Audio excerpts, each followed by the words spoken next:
बिस्मिल्लाहिर्रहमानिर्रहीम।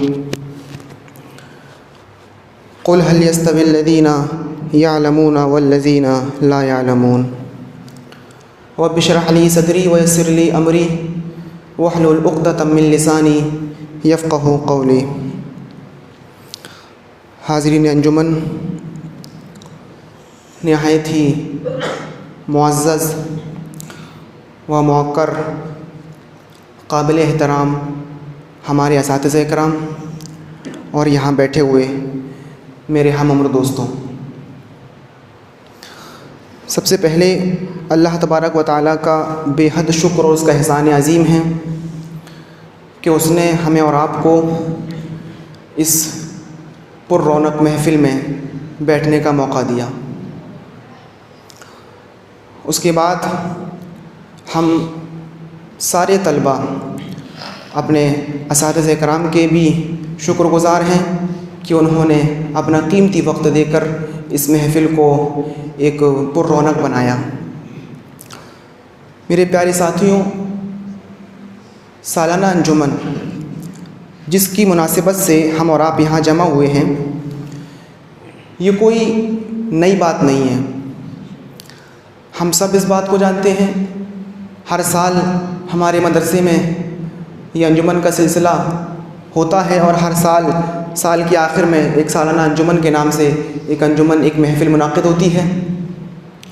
इसको मुनाक़िद करने का, इसको रचाने का एक मकसद ये भी है कि हम साल भर तकरीरें करते हैं, साल भर हम अपने असातिज़ा के सामने अपनी तकरीरों को सुनाते हैं और जो भी गलतियाँ, जो भी ख़ामियाँ और जो भी हमसे लग़ज़िशें होती हैं उस तकरीर में हमारे असातिज़ा उसकी इस्लाह कर देते हैं।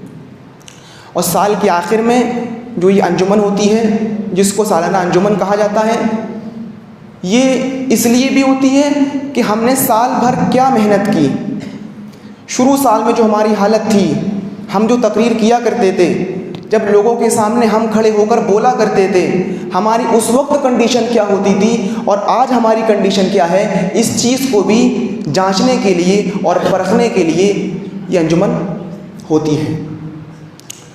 और हम दुआ करते हैं कि इलाहुल आलमीन ये प्रोग्राम आगे भी होते रहें और हम सब इससे मुस्तफ़ीज़ होते रहें।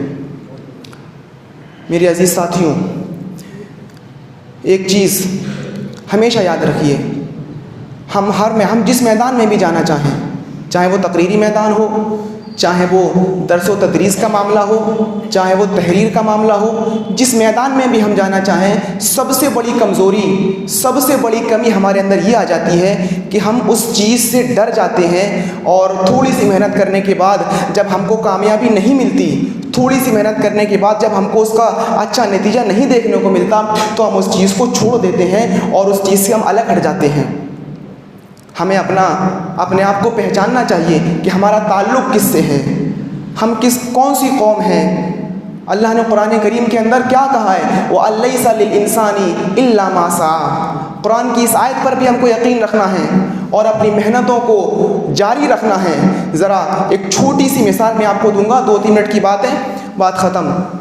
एक नेपोलियन था, इस्लाम का बहुत बड़ा दुश्मन, लेकिन अच्छी बात जहाँ से भी मिले हमको ले लेना चाहिए। नेपोलियन एक बहुत बड़ा बिजनेसमैन भी था वो, और इस्लाम का बहुत बड़ा दुश्मन था। एक मर्तबा उसके बिजनेस में बहुत बड़ा नुकसान हुआ, लाखों करोड़ों का नुकसान हो गया। अब वो अपने घर पर बैठा हुआ है, अपने सर पर हाथ रखकर, और सोच रहा है कि अब हमें आगे क्या करना चाहिए। हमारा इतना नुकसान लाखों का हो गया, अब हमें आगे क्या करना चाहिए।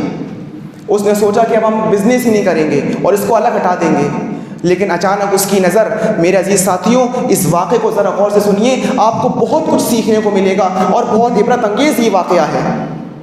अचानक उसकी नज़र एक चींटी पर पड़ी, जो चींटी दीवार पर चढ़ रही थी, और उस चींटी की नज़र मिठाई के ऊपर थी जो दीवार पर रखी हुई थी। नेपोलियन ने देखा कि चींटी दीवार पर क्यों चढ़ रही है। चींटी चढ़ी, उसने ऊपर देखा तो मिठाई रखी हुई है। अब चींटी की मंजिल क्या है? मिठाई। चींटी क्या हासिल करना चाहती है? मिठाई। नेपोलियन देख रहा है कि चींटी मिठाई को हासिल करने के लिए ऊपर बढ़ रही है, लेकिन जैसे ही वो चढ़ती है, दीवार बड़ी चिकनी है, वो नीचे गिर जाती है। वो फिर चढ़ी, फिर नीचे गिरी, फिर चढ़ती है, फिर नीचे गिरती है, फिर चढ़ती है, फिर नीचे गिरती है। उसने गिनना शुरू कर दिया, और जब वो गिनता है तो 22-23 मरतबा, 24-25 मरतबा चींटी चढ़ी, और चढ़ने के बाद नीचे गिरी। लेकिन 25वीं या 26वीं मरतबा में वो चींटी चढ़ी और अपनी मंजिल तक पहुंच गई, और उसने उस मिठाई को पा लिया और हासिल कर लिया। नेपोलियन का दिमाग ठनक गया और कहने लगा कि मैं बिजनेस करूंगा। मैं नाकाम हो गया तो क्या बात, मैं अपनी मेहनत से दोबारा बिजनेस करूंगा और कामयाब होऊंगा। जब एक चींटी अपनी मेहनत, तगद्दो और कद्दो काविश से बार बार गिरने के बाद भी वो हार नहीं मान रही है, बार बार गिरने के बाद पीछे नहीं हट रही है वो, और अपनी मंजिल को पहुंच जा रही है। जब एक चींटी इतनी मेहनत करने के बाद अपनी मंजिल को पा सकती है, तो मैं बार बार कोशिश करने के बाद कामयाब क्यों नहीं हो सकता? मैं बार बार मेहनत करने के बाद कामयाब क्यों नहीं हो सकता? उसने कहा कि मैं बिजनेस करूंगा। मैं नाकाम हो गया तो क्या हुआ, मैं बिजनेस करूंगा। मेरे अजीज साथियों, इस वाक़े से इबरत हासिल कीजिए और कुरान की उस आयत पर यकीन रखिए, वो लैसा लिल इंसानी इल्ला मा सा। इंसान को अल्लाह ताला वो चीज़ ज़रूर अता करता है जिसकी वो मेहनत करता है, जिसकी वो कोशिश करता है। मेहनत भी कीजिए और अल्लाह से दुआ भी कीजिए, इंशाअल्लाह कामयाबी हमारे नसीब में लिख देगा अल्लाह ताला। अब